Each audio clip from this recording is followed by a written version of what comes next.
Diz assim a palavra de Deus: tendo Isaque envelhecido, seus olhos ficaram tão fracos que ele já não podia enxergar. Certo dia, chamou Esaú, seu filho mais velho, e lhe disse: meu filho. Ele respondeu: estou aqui. Disse-lhe Isaque: eu já estou velho e não sei o dia da minha morte. Pegue agora suas armas, o arco e a aljava, e vá ao campo caçar alguma coisa para mim.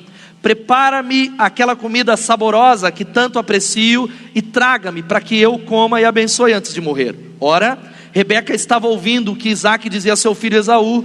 Quando Esaú saiu ao campo para caçar, Rebeca disse ao seu filho Jacó: ouvi seu pai dizer ao seu irmão Esaú: traga-me alguma caça e prepara-me aquela comida saborosa para que eu a coma e o abençoe na presença do Senhor antes de morrer. Agora, meu filho, ouça bem e faça o que eu lhe ordeno. Vá ao rebanho, traga-me 2 cabritos escolhidos para que eu prepare uma comida saborosa para seu pai, como ele aprecia. Leve-a então ao seu pai para que ele a coma e o abençoe antes de morrer. Versículo 24 em diante, os outros relatam como é que Jacó e a sua mãe Rebeca enganou ao seu pai Isaque. 24 em diante diz assim: Isaque perguntou-lhe outra vez: você é mesmo meu filho Esaú? E ele respondeu: sou. Então lhe disse: meu filho, traga-me da sua caça para que eu coma e o abençoe. Jacó trouxe, seu pai comeu, também trouxe vinho e ele bebeu. Então seu pai Isaque lhe disse: venha cá, meu filho, dê-me um beijo.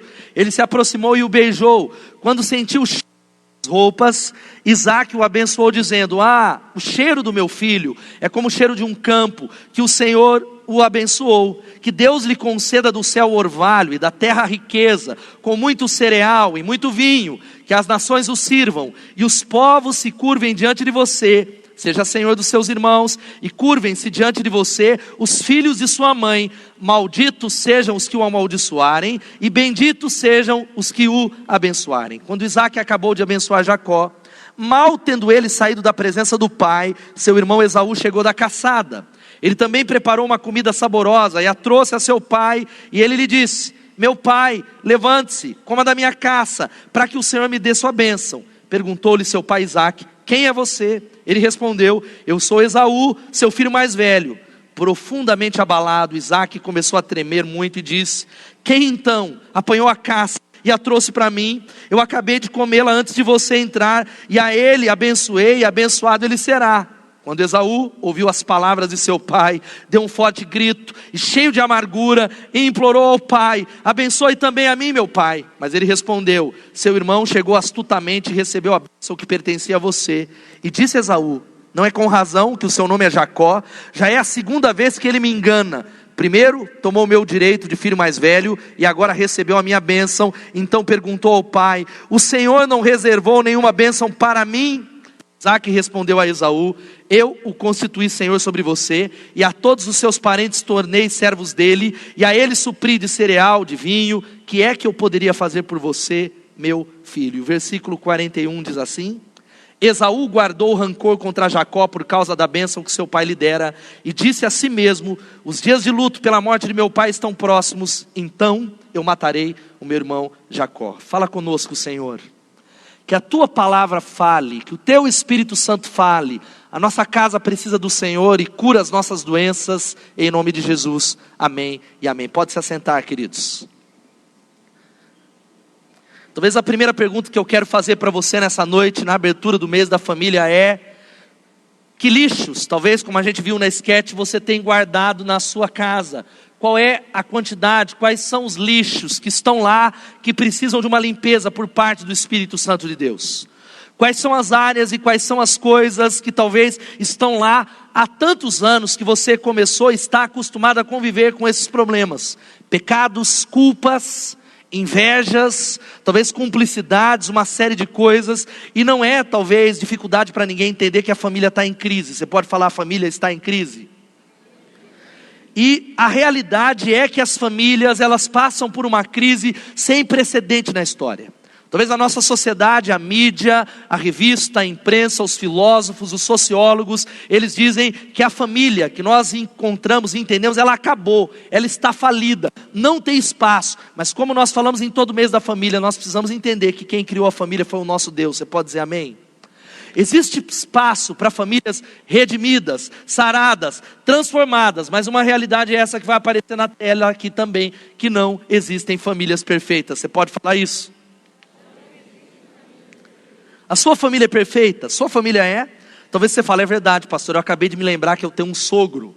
Acabei de me lembrar que eu tenho uma sogra, eu tenho um cunhado, eu tenho um irmão, eu tenho alguém problemático. É verdade, não existem famílias perfeitas, não há casamento perfeito, não há criação de filhos perfeitos, não é possível, porque todos nós estamos afetados pelo pecado. E a realidade é tão grande assim que, olha só, talvez o sonho de todo jovem e todo adolescente é casar e ter uma família perfeita. Quem não casou ainda, levanta a mão. Quem é aqui está pensando em casar? O seu sonho é ter uma família perfeita, mas eu quero pedir a você para tirar o cavalinho da chuva, porque não existem famílias perfeitas. Diga mais uma vez, não existem famílias perfeitas.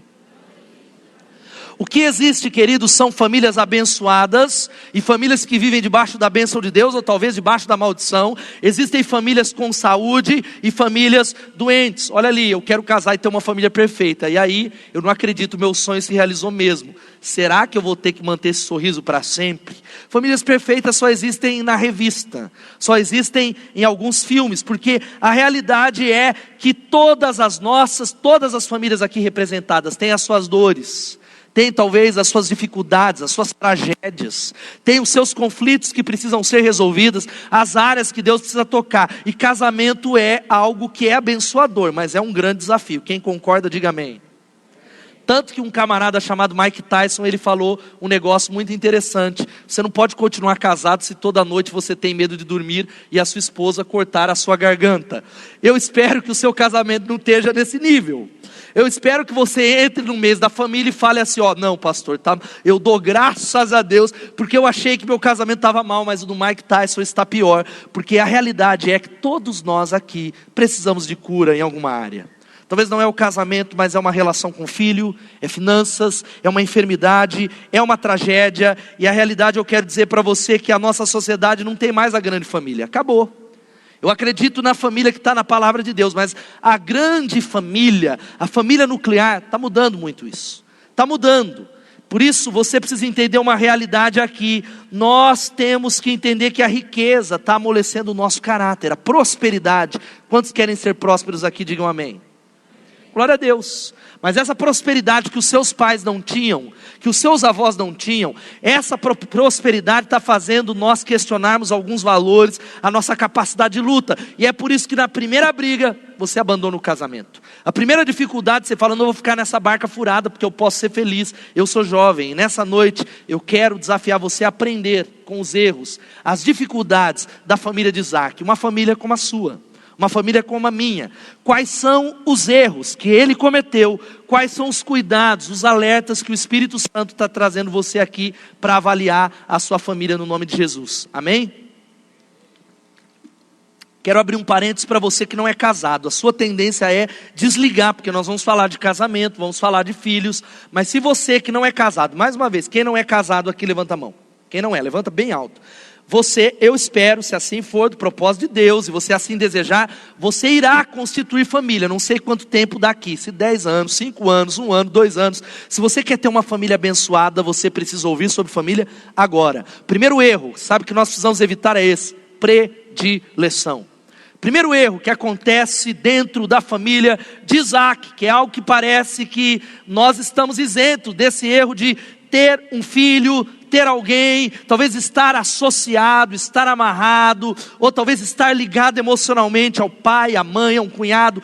Predileção, que é uma das coisas que mais destroem. Se você ler os patriarcas, eu desafio você a ler o livro do Gênesis. Aqui a gente vai contando a história, mas há muita coisa que eu não posso ler, eu não posso falar com você numa palavra só. Olha o que diz o capítulo 25, versículo 28. Vamos ler todos juntos? Isaac preferia Esaú porque gostava de comer das suas caças. Rebeca preferia Jacó. Uma primeira doença naquela família disfuncional, parecia que estava tudo bem. O capítulo 25 diz que o pai, ele decidiu, preferiu e ele escolheu Esaú como aquele mais próximo do seu coração. Talvez porque Esaú, ele era alguém que tinha habilidades com a caça, como diz o texto, ele cozinhava muito bem. E Jacó, por sua vez, ele era o filhinho da mamãe. ele era alguém que ficava dentro de casa, ele era mais próximo à mãe, e predileção é algo que destrói as famílias, destrói casamento, destrói uma família de uma maneira que talvez nós não temos nem ideia disso. Pais que dizem assim, talvez sem entender isso, por que você não é igual ao seu irmão? Por que você não é igual a ele? Ele é diferente, ele tem sucesso, ele não me desobedece. Você precisa seguir o exemplo dele. Palavras pequenas, que parecem de encorajamento, mas que vão gerando dentro do coração de uma criança, de uma família, predileção, doenças. E nós começamos a não respeitar as individualidades e entender que numa mesma família que pode ter 5 filhos, eles são diferentes. Quem concorda com isso? Pais e mães que estão aqui, são diferentes. A mesma criação, os mesmos pais, a mesma casa, mas são diferentes, fazem escolhas diferentes. E talvez isso não é incomum na maioria das famílias, que sem perceber, inconscientemente, nutrem um sentimento de predileção para A ou B. Talvez você dá tudo igual e você diz, não pastor, eu dou tudo igual, é a mesma escola, é o mesmo dinheiro, é o mesmo presente, mas o seu coração, no seu inconsciente, você talvez se afeiçoa a alguém. Talvez seja um filho que talvez não respeita tanto o pai, mas ama muito mais a mãe. E eu quero dizer que tem uma dificuldade tão grande. Gente, que a comparação está destruindo famílias. Eu conheço adultos dessa igreja que precisam de cura. Talvez você nem sabe o quanto você é afetado pelo passado. Eu quero que você diga assim, porque não é declaração profética não. Diga assim, eu sou afetado pelo meu passado. É claro que se alguém está em Cristo, nova criatura é, as coisas velhas se passaram, eis que tudo se fez novo. Quantos creem nisso, digam glória a Deus. E eu não estou falando de maldição hereditária, mas não é possível você dizer assim, olha, eu estou entrando num casamento, e toda a vida que eu vivi com os meus pais, eu não carrego nada para o meu casamento. Nós carregamos, nós reproduzimos, nós somos a cópia. E digo mais, aquelas mulheres que dizem assim, quando eu casar eu vou fazer tudo diferente da minha mãe, porque eu não quero ser igual a ela. Eu quero dizer que você é igual à sua mãe. Às vezes o marido fala assim para você e fala, você é igualzinho à sua mãe, você quer bater nele, mas é a realidade, nós reproduzimos predileções, dificuldades, pais que favorecem os outros, para outros de maneiras que não agradam a Deus, que vão criando um ciclo de enfermidade, de doença, de comparação, e pessoas que estão aqui passam a vida tentando ser alguém que você não é, escolhendo uma profissão que você não gostaria de ter, mas faz de tudo porque você está querendo provar alguma coisa para alguém, que talvez que nem está pensando nisso, para um pai, para um avô, para alguém que não acreditou. Surge assim uma família paralela, algo mais profundo, é o preferidinho da mamãe. É gente que diz, olha, minha mãe lá, ela prefere fulano. O meu pai, o preferido dele é ciclano, porque a realidade é que ele ajuda mais Beltrano, e na minha família eu sou isolado, e talvez há um clima de parcialidade, de injustiça dentro do lar, e o Espírito Santo está chamando cada um de nós a não reproduzir isso. Nós podemos reproduzir. Eu tenho 2 filhas, talvez você que não tem, não sabe o quão fácil é, inconscientemente, sem perceber, você ter um sentimento de predileção. E a Bíblia diz que Isaac preferia Esaú, porque gostava de comer das suas caças, mas Rebeca preferia Jacó. Toda história de engano nessa família, se você não entende o contexto, eu vou explicá-lo rapidamente. Isaac estava para morrer, e o primogênito era aquele que recebia a bênção. A bênção, por isso que era interessante no Velho Testamento, a palavra do pai. Era algo espiritual que gerava para o primogênito uma série de privilégios, de bênçãos, da herança, uma parte maior. Então aquele momento que eram as últimas palavras, que era o decretar a bênção, era algo espiritual que os judeus até hoje valorizam. A Bíblia diz que ali Isaac diz, olha, eu estou partindo dessa para melhor. Esaú, faz um guisado para mim, faz um prato maravilhoso. E Rebeca estava ali ouvindo por trás da porta. Coisa feia, né? Parece a sua família, né? Parece. Ouvindo atrás da porta, ela chama o seu filho Jacó, e ele engana, e ele recebe, porque há predileções. Não há, talvez, o senso de uma família que deve ser trabalhada com igualdade. Uma segunda coisa que nós vemos nessa família, que é algo que nós devemos evitar, é isso: mentira. Mentira, diga mentira. Capítulo 26, 7, 8 e 9. Se você puxar, no ano passado eu preguei uma mensagem sobre Abraão. Essa era uma mensagem que não foi possível pregar no ano passado. Se você puxa o histórico da família, você vê que essa família, ela vai repetindo de geração em geração os erros. E eu não estou falando, então é maldição hereditária. Então se o meu pai ele foi picareta, eu serei. Não. Mas essas reproduções familiares, elas não justificam, mas explicam algumas reproduções de caráter, de ações, de atitudes dentro das nossas famílias. Por isso precisamos olhar para o passado, romper com ele, mas olhar para lá para aprender. O capítulo 26, 7, 8 e 9, conta que o próprio Isaac já tinha esse hábito da mentira. É gente que não entende, diz assim: pastor, eu não sei porque o meu filho, a minha filha, ela mente tanto. Eu não sei porque o meu marido ou a minha esposa tem essa falha no caráter. E a nossa família, ela tem mentiras as mais variadas. Nós não conseguimos olhar no olho e falar a verdade, porque talvez é uma prática que vem de muito, muito, muito tempo. Uma prática que não foi abandonada, não foi confessada. Olha o que diz o capítulo 26. Conta-se que Isaac, ele vai para uma terra em Gerar. E ele leva a sua esposa, a Rebeca, que era lindíssima. E quando a Bíblia diz que era muito formosa, cadê, pessoal? Quando a Bíblia diz que era bonita, irmãos, pode ter certeza que era muito linda mesmo. Amém? Não era, talvez, glória a Deus, sua esposa é uma bênção, mas é muito linda, diz a Bíblia. A Bíblia diz que, olha, quando os homens do lugar lhe perguntaram sobre a sua mulher, ele disse: ela é minha irmã, ela não é minha mulher. Teve medo de dizer que era sua mulher, porque pensou: os homens deste lugar podem matar-me por causa de Rebeca, por ser ela tão bonita. Isaac estava em Gerar já fazia muito tempo. Certo dia Abimeleque, rei dos filisteus, estava olhando do alto de uma janela quando viu Isaac acariciando Rebeca, sua mulher. E o texto continua: então Abimeleque chamou Isaac e lhe disse: na verdade ela é tua mulher, por que me disseste que ela era tua irmã? Isaac respondeu: cara de pau. Olha o que ele diz: porque pensei que eu poderia ser morto por causa dela. Mentira, cumplicidade. Pessoas que vão vivendo isso, homens e mulheres que mentem, vivem para mentir. É gente que está casado e diz assim: olha, eu não falo a verdade para ele, pastor, porque ele vai ficar aborrecido. Se eu contar o quanto eu paguei nesse sapato, acabou o casamento. Então é aquela velha frase que você ouve eu falar todo ano: quanto é que foi esse sapato? R$100. Quanto? R$200. Quanto é que foi essa camiseta? R$50.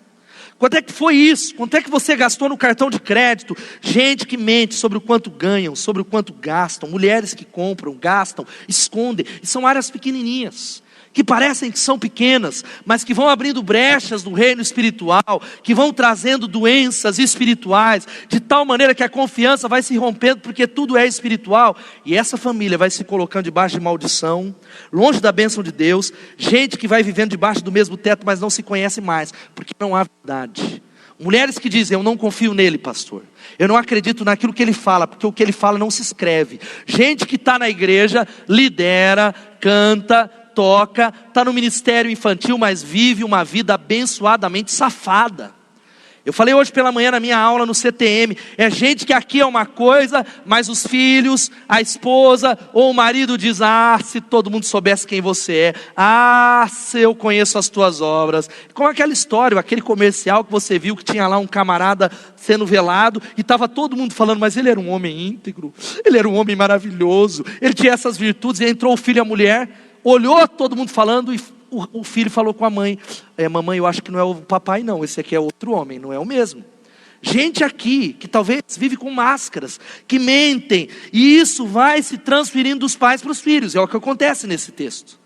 Isaac é enganado pelo seu filho Jacó. Rebeca engana o seu marido. Gente que tenta enganar a Deus, e são talvez pessoas que são hábeis na arte da enganação. E mentira é algo que tem a ver com a palavra, mas tem uma terceira coisa, que é um engano, que é algo mais sério. Mentira é sério, mas a mentira é talvez uma parte do engano. O engano é talvez uma pós-graduação da mentira, porque aí entra algo mais profundo. Gente desleal, insubmissão, pessoas que estão traindo o marido e a esposa. E traição não é ir para a cama.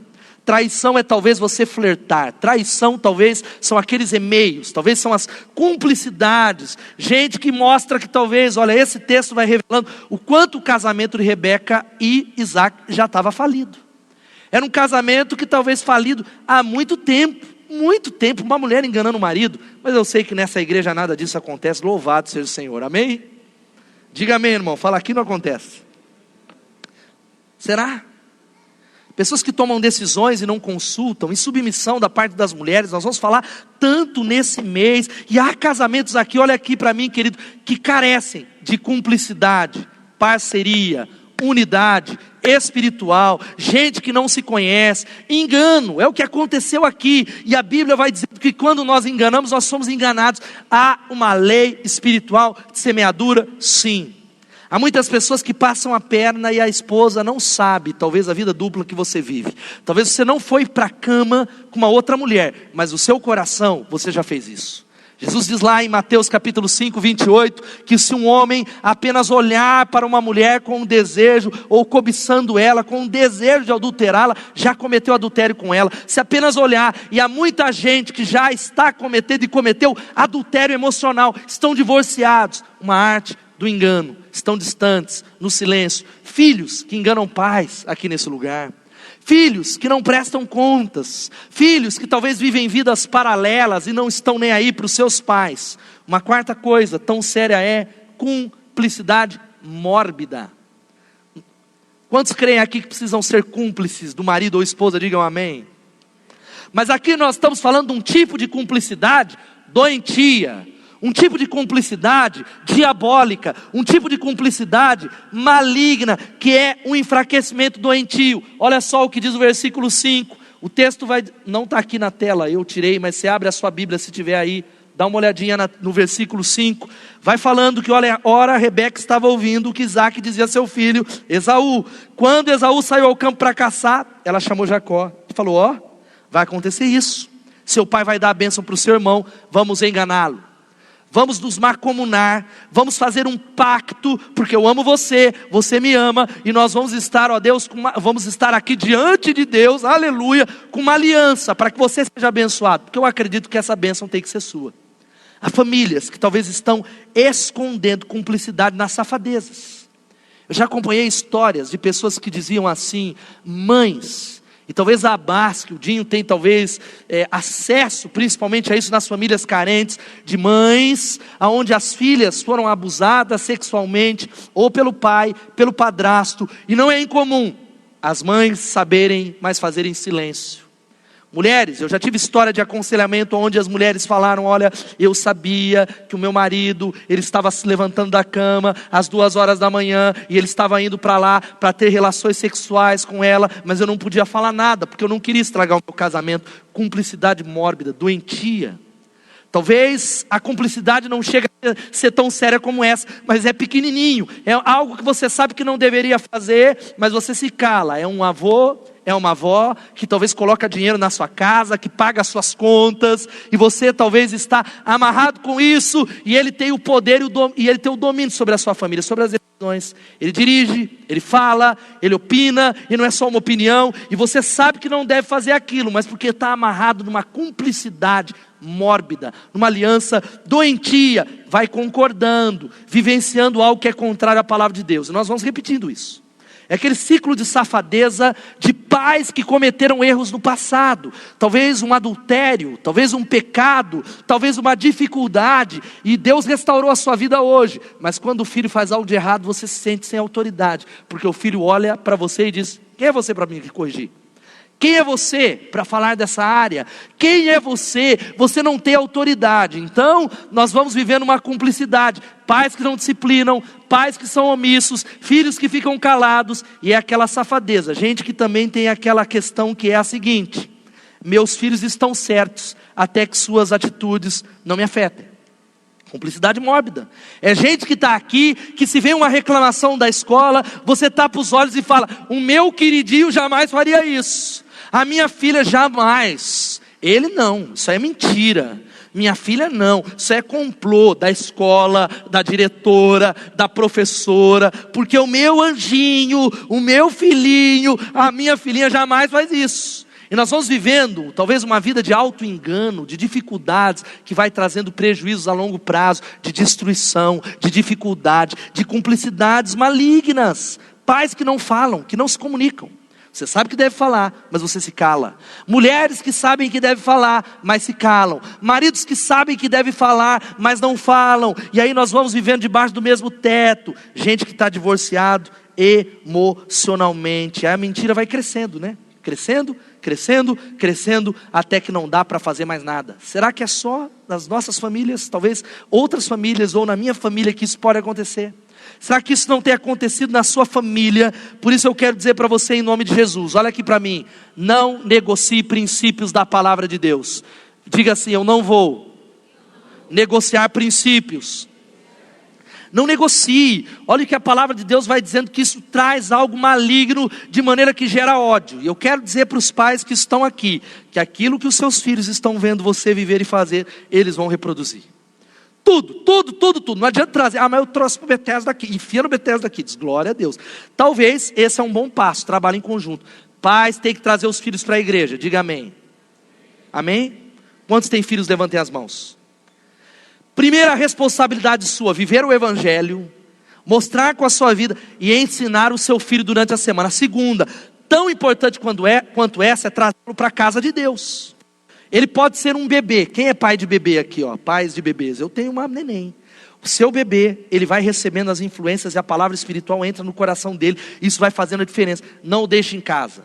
Não o deixe com a sogra. Não o deixe com o sogro. Traga. Talvez você tenha filha como a minha que com 1 ano e 8 meses não para. Estou vendo vários. Não para. Ela não para. E aí você fala, de que adianta eu trazer? Ela não para. Ela me atrapalha. Ela precisa se familiarizar com esse ambiente. E ela precisa crescer entendendo que essa casa é a casa dela. Que essa igreja é a igreja dela. Os efeitos vão sendo sentidos. Nós vamos ver um vídeo que fala sobre isso. O que os filhos veem, eles fazem. O que os filhos veem os pais fazerem, eles fazem.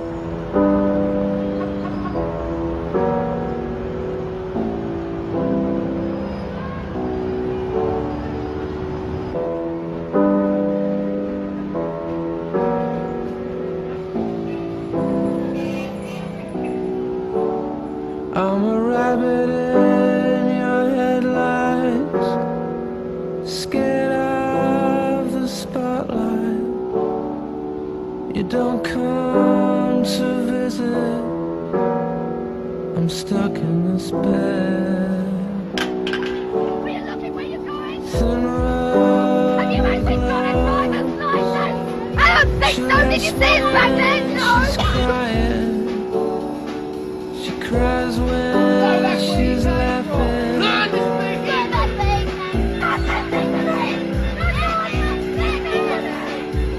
February fingers are sucking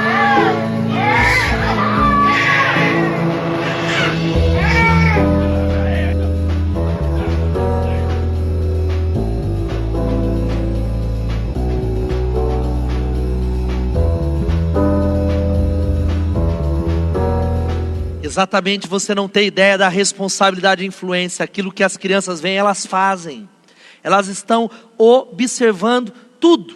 E a quinta coisa que vem, talvez dessa cumplicidade, vai gerando outras coisas, é essa: falta de comunicação. As coisas se unem, se interligam. Poderíamos falar de tantas coisas. Olha o que diz o versículo 22 e 23. Após Isaac ser enganado, o seu filho aparece. Olha o que diz: Jacó aproximou-se do seu pai Isaac, que o apalpou e disse: a voz é de Jacó, mas os braços são de Esaú.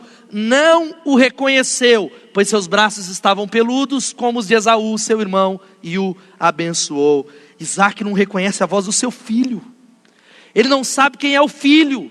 É por isso que ele é enganado. Ele achava que conhecia Esaú, mas nesse processo de cumplicidade e predileção, ele não conhecia o seu outro filho. Ele não conhecia quem ele era. Se esqueceu de conhecer a Jacó, que era seu filho. E no final, ele terminou não conhecendo nenhum e nem outro. É o retrato dentro das nossas famílias. Esposas que não sabem quem são seus maridos.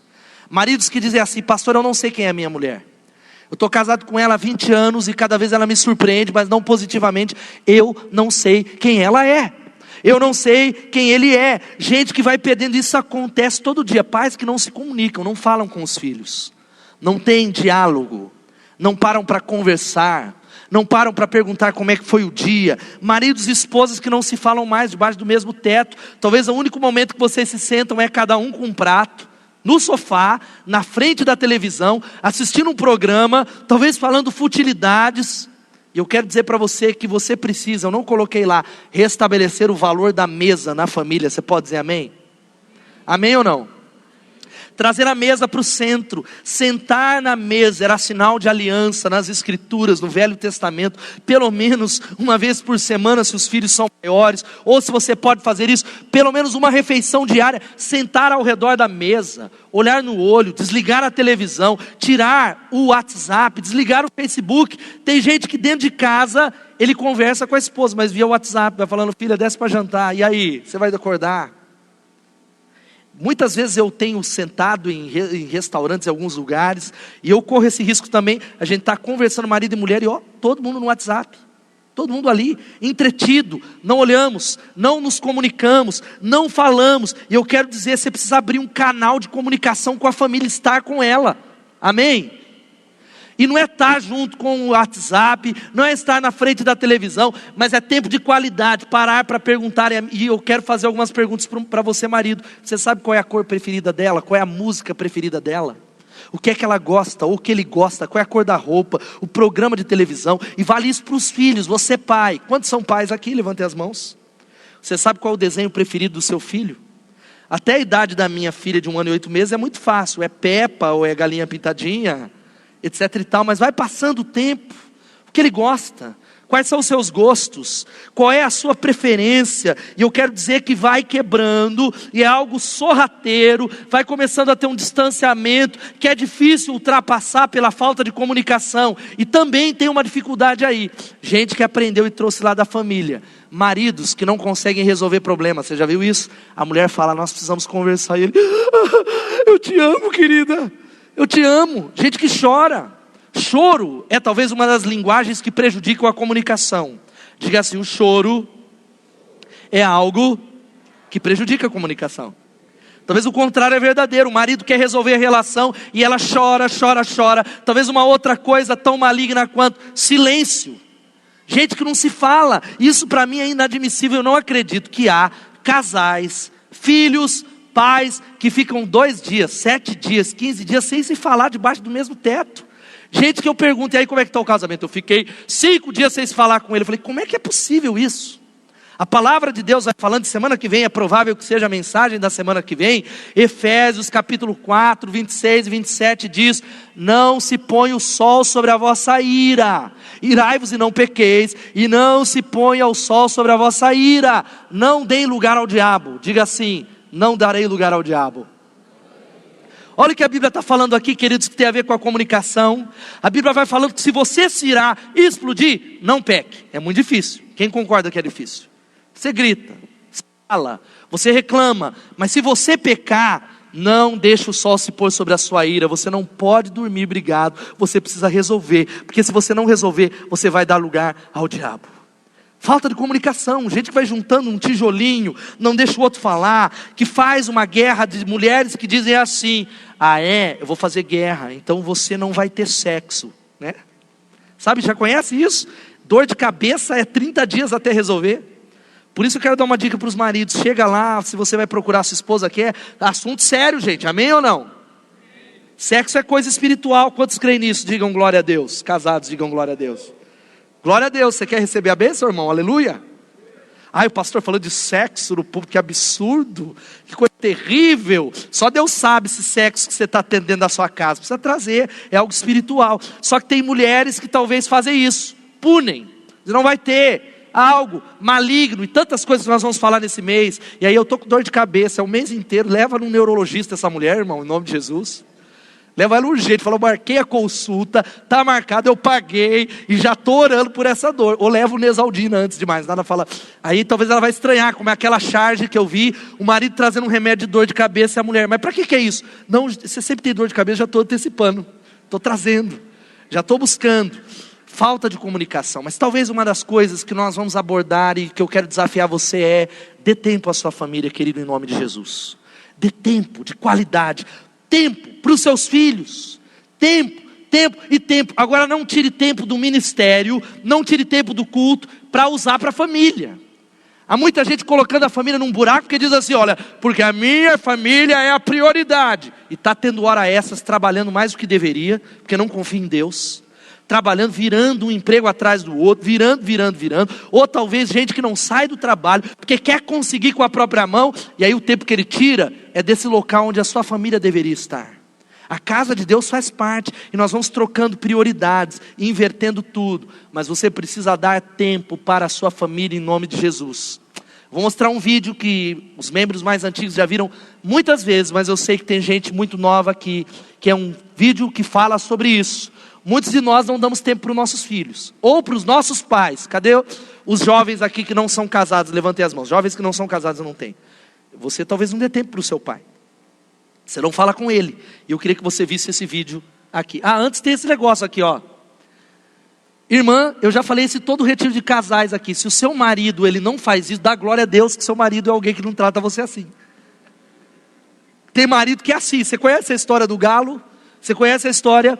Vai contando uma história, abrindo um parênteses da falta de comunicação, que a menina era terrível, mal-humorada, não sabia, ela não lavava roupa, não ajudava a mãe, não fazia nada. Ela era terrível. E aí o pai chamou o noivo para bater um papo e falou assim, ó, o negócio é o seguinte, você vai casar mesmo com essa menina? Você vai sofrer, porque ela é terrível, ela é mal-humorada, ela não ajuda o pai, não ajuda a mãe, ela não faz isso, não faz aquilo. E aí ele falou, eu vou casar porque eu amo ela, pode deixar comigo. E aí ele falou, passou um tempo, essa moça voltou para casa para visitar os pais, e ela era outra, mudada. Ela falou, mãe, deixa que eu lavo a louça, mãe, deixa que eu faça a comida, mãe. E eles ficaram totalmente impactados, um milagre aconteceu, e chamaram o genro, falou, o que aconteceu? Essa mulher mudou, ela é outra, ela foi transformada. Ele contou, sabe o que aconteceu? Na noite da lua de mel, nós estávamos lá, à noite, dormindo, era 4 horas da manhã, e um galo, ele pousou e ele começou a cantar. Eu puxei um revólver e matei o galo, pá! Na hora que eu matei o galo, ela começou a gritar, eu apontei o revólver para ela silenciou, mudou. Sabe qual que é a lição que a gente tira aí? Se você não matar o galo no início do casamento, já era, meu irmão. Se você não matar o galo, acabou. É aquela coisa, você acabou de casar, e aí ela... O que você está conversando com ela lá? Você tem que matar o galo e falar, o que é? O que está acontecendo? Coloca as coisas no eixo, em nome de Jesus. Porque senão acabou. Você vai virar um banana ungida. Olha aqui, ó, sua mulher não faz isso. Vamos ver esse vídeo em nome de Jesus. ผมอยากมีเวลามากกว่านี้ เวลาที่จะบอกลูกผมว่า ผมรักเขามากที่สุดในโลก ลุกขึ้นมา ลุกเจ็บนิดเดียวเราลูกผู้ชายน่ะ อยากใช้เวลาเข้าใจเขามากกว่านี้ โกหกชัดๆฉันเห็นแกไปมั่วสุมดนตรีอ่ะนั่นแหละบ้านเพื่อน อยากฟังในสิ่งที่เขาอยากพูด แน่แล้วใช่ไหม ออกไป อยากคุย อยากฟังเพลงของเขา อยากขอโทษ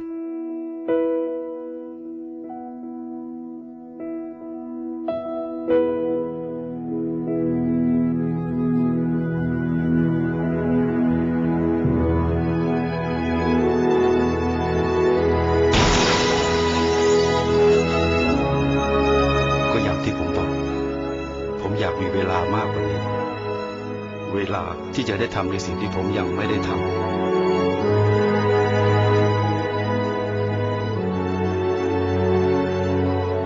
เวลาที่จะรักและดูแลเขามากกว่านี้ Nós não temos tanto tempo quanto nós achamos. Nós precisamos tomar uma decisão nessa noite de valorizar a nossa família. Sabe qual que é o último erro? É esse: ódio, falta de perdão. Ódio, falta de perdão. Olha o que diz o versículo 41, por causa de todos esses pecados, coisas pequenas, pequenininhas que nós jogamos debaixo do tapete e não vamos resolvendo. Esaú guardou rancor contra Jacó por causa da bênção que seu pai lhe dera, e disse a si mesmo, os dias de luto pela morte de meu pai estão próximos, então eu matarei ao meu irmão. Então eu matarei ao meu irmão. Talvez o caso da sua família não é tão sério, não é ao ponto de matar, mas há maridos, esposa, filhos, talvez com sogra, famílias que estão machucadas, guardando rancor, amargura, que é gerado pela falta de comunicação.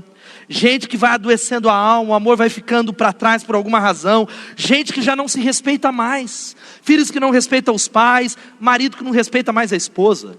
Você não sabe mais o que é conversar, o que é resolver. Dentro de casa é só discussão, é só gritaria, é desrespeito, palavras. Tudo você solta, tudo você coloca. mágoas guardadas, queixas sem fim, reclamações que não acabam nunca, gente. É tempo de cura nessa noite em nome de Jesus.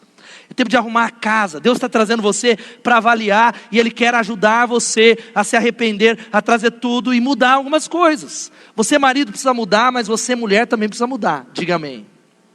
Tem muita mulher que fala: pastor, eu não entendo, porque nós temos lá um poodle, ou nós temos uma vira-lata, o meu marido parece que gosta mais do cachorro do que de mim, porque ele trata aquele dogzinho de um jeito. Sabe por quê? Eu quero dizer para você, irmã, porque o cachorro recebe ele, você sabe o jeito que recebe, com festa, com beijo e lambe. Agora o homem, ele precisa de pelo menos ele ter um momento do nada dele. Quem já aprendeu isso aqui? A caixa vazia. Nós não somos iguais. As mulheres, elas fazem várias coisas ao mesmo tempo. Aí eu vejo a minha esposa, ela cuida da Luísa, ela cozinha, ela lava a roupa, ela fala no telefone, ela escuta até a minha conversa. Não é bem assim, não. Um monte de coisa. Agora os homens não conseguem fazer isso. É uma coisa só, a gente precisa de foco, não dá. É questão de coordenação motora. E quando o homem chega do trabalho, ele precisa de pelo menos 20 minutos para ele avaliar e deixar tudo lá. Mas aí ele nem chega no portão e você, porque faltou água, porque faltou isso. Pelo amor de Deus, me deixa em paz. Tempo. O cachorro, recebe ele com um beijo, irmã, em nome de Jesus. Amém? Hoje eu estou dando uma moral para os homens, hein? Cadê os homens aí? Aleluia.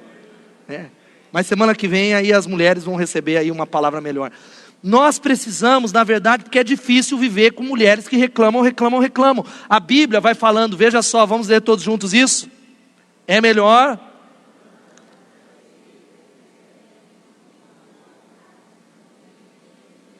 a palavra de Deus aqui. Fala a Deus, diga fala a Deus. Aleluia. Olha o que diz, olha, é melhor morar numa terra seca e deserta que numa boa casa com uma mulher briguenta e implicante, que parece aquela, ela fala de tudo. Ela fala, mulher, se essa é você, a gente está brincando e fazendo piada, é tempo de arrependimento. Mas também, a Bíblia não fala do homem, mas é terrível um homem briguento e implicante também. Diga, mulheres, fala a Deus. Deus tem que trabalhar. Olha o que diz o outro texto de Provérbios 19:13. Um filho rebelde e tolo é a maior tristeza para um pai. Para o marido, a esposa que vive discutindo e se incomoda com uma torneira pingando o dia inteiro. Ninguém merece isso no nome de Jesus. Pais que irritam seus filhos. A gente vai falar durante todo esse mês sobre isso. Coisa que você já ouviu, é básico, não tem o que falar. Nós precisamos aprender a amar, disciplinar os nossos filhos. Mas pais, não irritem os seus filhos. Paulo nos ensina. Vamos falar, pais, não irritem os seus filhos? Para de ficar implicante com esse moleque. Para de querer que ele tire 10. A inteligência dele é 7, acabou. Ele não é Albert Einstein, ele é esse aí mesmo. Mas porque ele não lê isso, dá glória a Deus que ele passe de ano. Você fica, por que você tirou 8, porque você tirou outro. Outra coisa, para de querer que ele seja o Neymar. O futebolzinho dele malemar para jogar num time da igreja e só. Mas para você não, meu filho é o boleiro, meu filho vai tirar o da miséria. Não vai. Eu não sei onde eu estava assistindo com a Eloane, aí passou uma reportagem do menino, que não sei o que o pai queria levar ele para o Santos, aí jogaram uma bola, aí ele bateu na bola, assim, eu falei, nossa, Lu, o menino é ruim demais, dá para ver, coitado do pai, vai se decepcionar, seu filho não canta, outro dia me procuraram, não, porque é a minha filha. Pare de talvez lançar expectativas que o seu filho não pode cumprir, em nome de Jesus, gerando talvez amargura. Por isso, sabe qual que é a grande questão, gente? Fechando essa palavra, eu quero chamar o De Cleverson aqui. Há muitas coisas que os filhos não dizem. Entre os pais há uma luta em glória, uma competição por um prêmio medíocre, estar certo ao invés de estarem juntos. Estarem juntos talvez deve ser aquilo que vocês precisam decidir, mas você quer estar certo, você quer ter razão. Enquanto o De Cleverson vai subindo, eu só vou citar 3 desafios para nós enquanto a banda vai chegando aqui. Sabe qual? O primeiro é esse: vá a Deus em arrependimento em nome de Jesus. Vá a Deus em arrependimento. Tome a decisão de colocar a sua família e dizer, pai, eu me arrependo, eu quero mudança, eu preciso da tua ajuda, eu avalio que eu preciso melhorar como esposa, como mãe, como marido, como filho, como sogro, como genro. Eu preciso mudar, eu preciso arrumar a casa. Eu preciso abrir esse mês, não jogando a culpa para ela ou para ele, porque eu quero me avaliar. E o primeiro passo é, vá a Deus, em nome de Jesus, em arrependimento. Se não houver arrependimento, não há cura. Enquanto você, esposa, quiser mudar o seu marido, a sua casa não será transformada. Enquanto você, esposa, ou você, marido, desejar mudar ele a todo custo, não haverá mudança. Enquanto você, filho, desejar mudar o seu pai, não haverá cura de Deus. A mudança começa com você nessa noite, dizendo: Espírito Santo, sonda-me. Espírito Santo, muda quem eu sou. Espírito Santo, me ajuda a dar os passos necessários. Segundo desafio é esse: dedique sua família a Deus nessa noite, em nome de Jesus. Dedique ela, querido. Você que está nos visitando, você que chegou aqui, não é coincidência. Talvez você falou: eu vim cair nesse culto bem no mês da família. Deus está desafiando você a se unir a essa família. E talvez é a grande oportunidade de você dedicar a sua família ao Senhor, dedicar os seus pais, dedicar o seu casamento que está a ponto de terminar, dedicar ao Senhor. Talvez existem algumas coisas que você precisa mudar em nome de Jesus. Olha o que só, talvez você precisa tirar algumas coisas dentro da sua casa. Olha aqui para mim. Estamos chegando no final. Algumas coisas dentro da sua casa, algumas práticas, alguns hábitos, algumas atitudes, alguns programas, algumas coisas que necessitam serem arrancadas hoje, no nome de Jesus. Deuteronômio 7:26 vai dizendo: não levem coisa alguma que seja detestável para dentro de casa, senão também vocês...